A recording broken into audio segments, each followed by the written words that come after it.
2015 के नेड़े तेड़े कहीं कावासाकी वालों ने डिसाइड किया कि they need something in the market जो इससे पहले आज तक नहीं किया गया।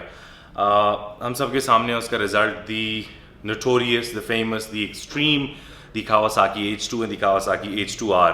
पहली दफ़ा दुनिया में कोई बाइक स्टॉक सुपर चार्जर के साथ इंट्रोड्यूस कराया गया। लोग इससे पहले ड्रैग स्ट्रिप्स के लिए जो बने हुए बाइक्स होते थे उसमें टर्बो चार्जर्स तो लगाते थे, लेकिन सुपर चार्जर इससे पहले ना मैंने सुना था ना देखा था। और सुपर चार्जर बहुत यूनिक चीज़ है।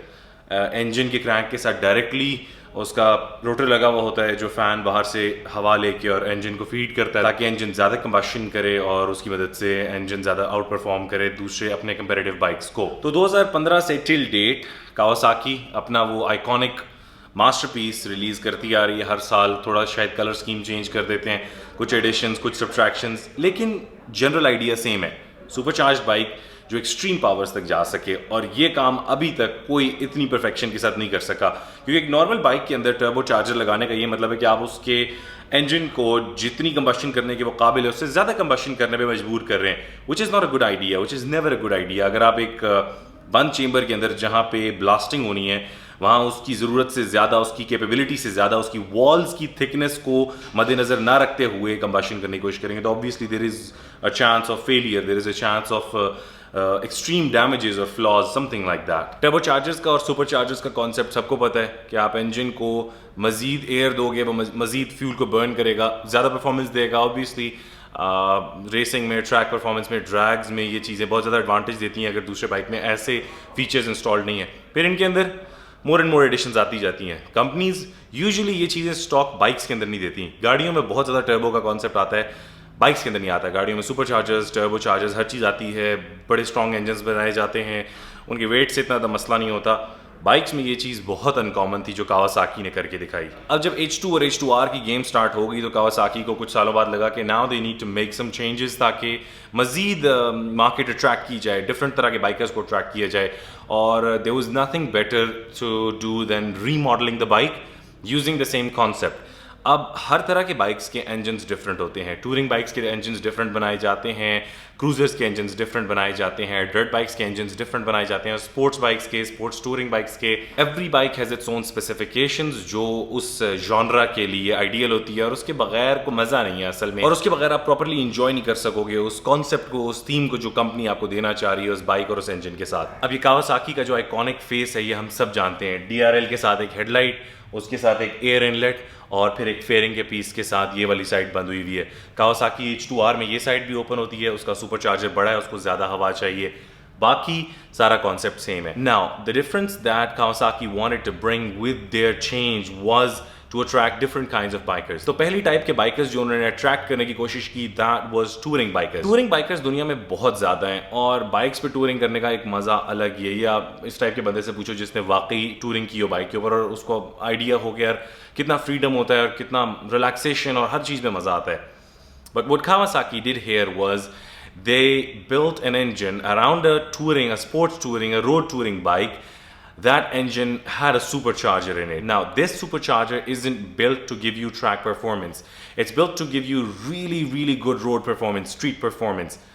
So good that this bike can actually level up with some of the old 1000cc bikes. ये बात सिर्फ कहने की हद तक सच नहीं बल्कि एक्चुअली सच है, क्योंकि अगर आपको एक कावासाकी H2 से 200-210 हॉर्स पावर मिल रही होती है तो इस बाइक से आपको 195 to 197 horse power company claim के मुताबिक मिलती है, which is a heck of a lot for a touring bike. और एक बहुत ही मज़े की बात कावासाकी H2, H2R, H2SX इन बाइक्स के बारे में जो सुपर चार्ज आती हैं और इनके अलावा जितनी भी दुनिया में बाइक्स, गाड़ियाँ सुपर चार्ज, टर्बो चार्ज आती हैं, जब आप इन बाइक्स और गाड़ियों को रेव करते हो तो एक विस्टलिंग साउंड आती है, एक सीटी की आवाज़ आती है जो टर्बो और सुपर चार्जर की एक निशानी के तौर पे समझा जाता है।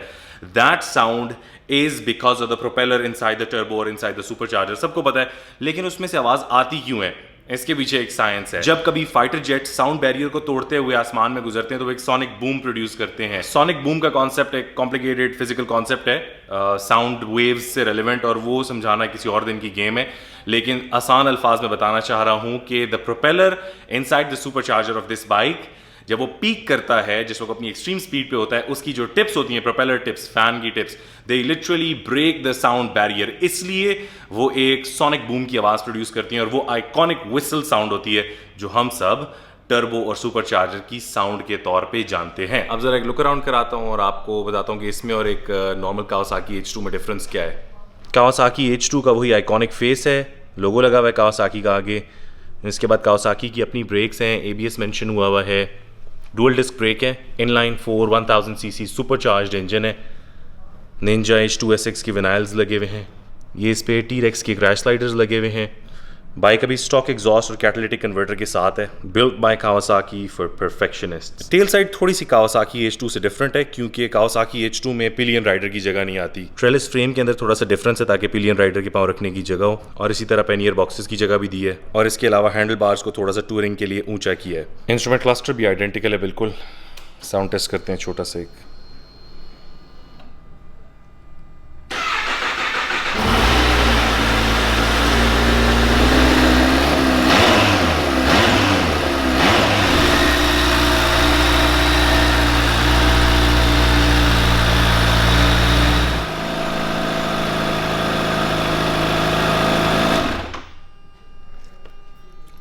एक दफ़ा अभी बाइक के ऊपर बैठ के इसका राइडिंग पोस्चर, कंफर्ट वगैरह दिखाता हूँ, फिर डिस्कस करते हैं कि मैं क्यों नहीं इतना बड़ा फ़ैन इस बाइक का। हालांकि मैं टूरिंग बाइक्स का भी फ़ैन हूँ, स्पोर्ट्स बाइक्स का भी फ़ैन हूँ, और एक क्रॉस ओवर मुझे पसंद आनी चाहिए थी टेक्निकली, बट मुझे ये बाइक ऑनेस्टली उतना नहीं पसंद आया जितना मैं एक्सपेक्ट कर रहा था, जितना मैं एंटिसिपेट कर रहा था, just because of the riding comfort. Let me show you.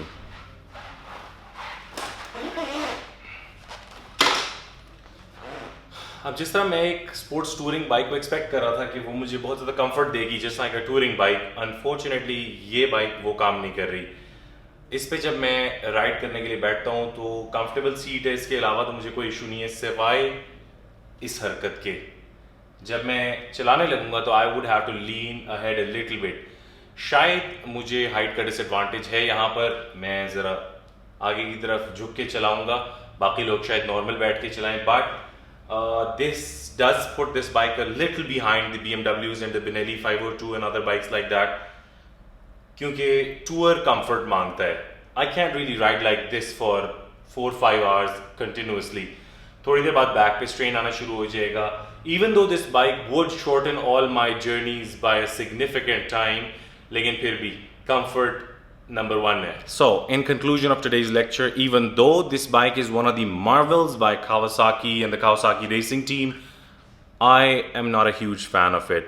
Not because it's an expensive bike, not because it's low-key bike. बहुत powerful है, monstrous bike है, everything is good, everything is perfect, देखने में इंतहाई attractive, आवाज़ वगैरह हर चीज़ बेहतरीन है, खूबसूरत है। But if I was a judge, this bike lost a lot of points just because of the comfort. I would have loved to go on a tour on this bike अगर ये थोड़ी सी ज़्यादा comfortable होती।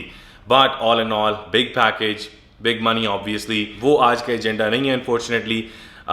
Again, this bike is under a deal right now, so anyone who's interested in this bike, just contact the guys at CarCraft. They're gonna take good care of you, they're gonna make a really nice deal with you, and you're gonna enjoy this bike for sure if you're into road touring. That's all from my side, folks. I hope I see you all very soon, inshallah. मुझे दुआओं में याद रखिएगा। अल्लाह हाफिज।